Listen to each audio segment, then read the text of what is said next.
Welcome to IGN Live at Comic-Con. I'm Damon Hatfield. I'm joined by the cast of Iron Fist, Finn Jones and Jessica Henwick, as well as showrunner Raven Metzner. Guys, welcome to the IGN balcony. Hey, thanks for having us. Breezy. Yeah, it's not too hot today. No, it's wonderful. Yet. You guys had your panel already. Showed off trailer, showed off some footage, and it sounds like people are really getting excited for season 2.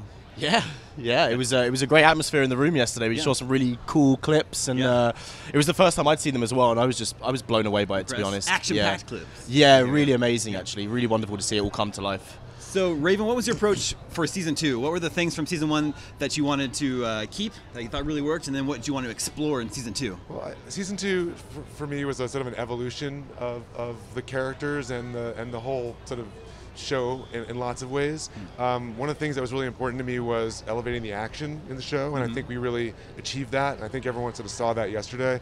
Also, in terms of the characters as well, just getting deeper into the characters and their relationships, really seeing these two together, and not just in action and in fighting, but also in where their relationship was headed and where it was going, and also bringing the show onto the streets of New York, as opposed to sort of being up in a corporate high-rise. And the show really lives in downtown New York, and that was really important to us. You guys brought in the fight coordinator from Black Panther, is that right? Yeah, Clayton. Yeah, how was awesome. That working with him? Yeah, he's got such a great supportive energy, and he's just relentless in his mission to make sure the fights are just meticulously designed.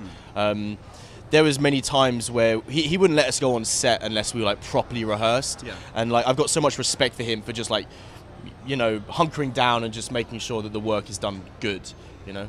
I imagine it's got to be fun. It was so much fun. Scenes. It was so much. I mean, it's exhausting. Sure. But it's with the right team around you, and we had the right team around us this year. It was a lot of fun. So, what's sort of like the premise of season 2? What's going to be the main obstacle or the through line? Well, the season starts. It sort of kicks off where at the end of the Defenders, Matt Murdock sort of said to Danny Rand, "Protect my city." And we saw that in Luke Cage season 2 that's sort of what Danny has been doing, and Colleen and he are living together in downtown New York, and different relationships, people in Danny's life that mean a lot to him, specifically his brother Davos, sort of comes back on the scene and causes some strife in lots of different ways. Yeah. Speaking of Davos, Steel Serpent. Yeah. It's gonna be our villain this time around. At Marvel, we don't like to call them villains. We call them antagonists. Interesting. And I think we really took pains throughout this season.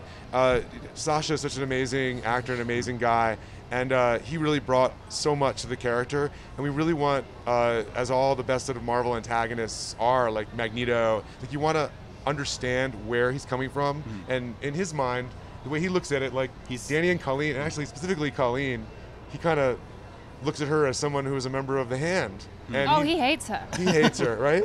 So it's like, so if you're in his head, you know, there's a version of this story in which Davos is the hero and these guys are the villains. Sure. Yeah. Well, what do people need to know about Davos Steel Serpent if they're not familiar with that character? He's also a martial arts master.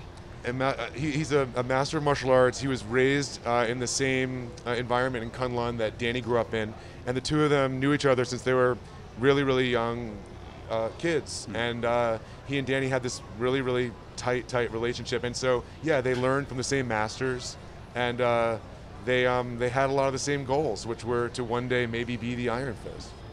I think you guys showed off some footage of a fight between you two, where you're bound together and sort of really going at it. It's not really clear who's gonna win that one. We shot that over I think 3 or 4 days, and it was probably one of the hardest fight scenes I've ever done.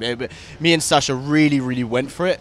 We were sore for weeks afterwards, but I think, you know, as we saw yesterday, the results really paid off, and it is a beautiful, beautiful scene. We can't wait to see it. Now, Jessica, you and Simone Missick got to team up in Luke Cage season 2. You guys are totally badass together, and it looks like we're going to see more Daughters of the Dragon action in Iron Fist season 2. Is that correct? Yeah, don't know how much I can say about it, but there are a lot of heart-to-hearts and some kicking ass and almonds, which will make sense when you watch the show. Interesting. Lots of almonds. Almonds.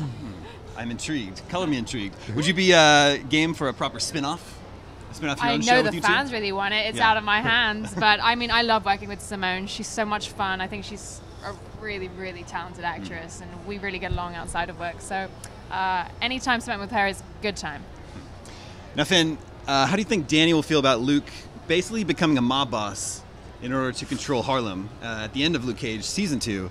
Seems like something that might not sit well with the rest of the Defenders. I think he'd have to remind him to settle his chi and get rebalanced again. Yeah. It seems like he's way off balance right now, and I think he needs a little bit more like Zen time. I think Danny could maybe help out with that. Yeah, hopefully, maybe we'll be seeing a little bit of that. I'd love that. You mentioned Kunlun earlier. We didn't get to see it properly in Season 1, but it looks like we will be sort of exploring that in Season 2. Is that right? Yeah, that was a really big goal for me.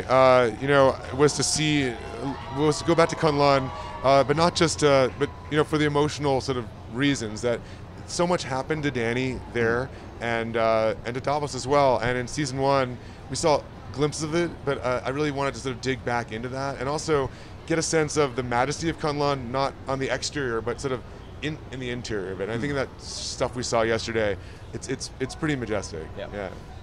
It seems like Season 1 was a lot about everyone else sort of doubting Danny's ability to become the Iron Fist, but he was pretty confident in himself. Has that changed going into Season 2, or is he still feeling good about it? Danny's always a character on constant evolution, and constant growth. And what we see in Season 2 is just more evolution of the character, more Danny coming into himself and becoming the hero, I think, that he was always destined to be, or not. I think also I think he is super confident, and also it's one of the things I really like about the relationship between Colleen and Danny is that they're two really strong people, and they are both super confident, and they both have a really strong point of view, and I think that's kind of a great partnership and a great relationship to explore. Yeah. Do we know when Season 2 takes place in terms of the Thanos snap? I'm staying out of this one. Yeah, I think that's a Raven. If it were after it, that would affect the show. Well, it's funny. We have all those conversations in the writers' room. Yeah. Like people like to point it out that some of the Marvel shows have done direct crossovers with the cinematic world, and some of them haven't. We definitely are in New York, and we know that there's an Avengers Tower in the background of some of those images. But we specifically. No. Specifically, let's not be specific. You tried to dodge that for a long time. He's like, all right, no. And realized he couldn't. Yes, no. Maybe not. Maybe I don't know. Fair enough. Just jump. All right, well, guys, thank you so much for coming by the IGN balcony. Thank you very much. Iron Fist returns to Netflix on September 7th. Yes. That's right. Can't wait to check it out. Yeah, awesome. Thanks a lot, man. Yeah. Thank you. Stay tuned. Much more to come from IGN Live here at Comic-Con 2018 after this.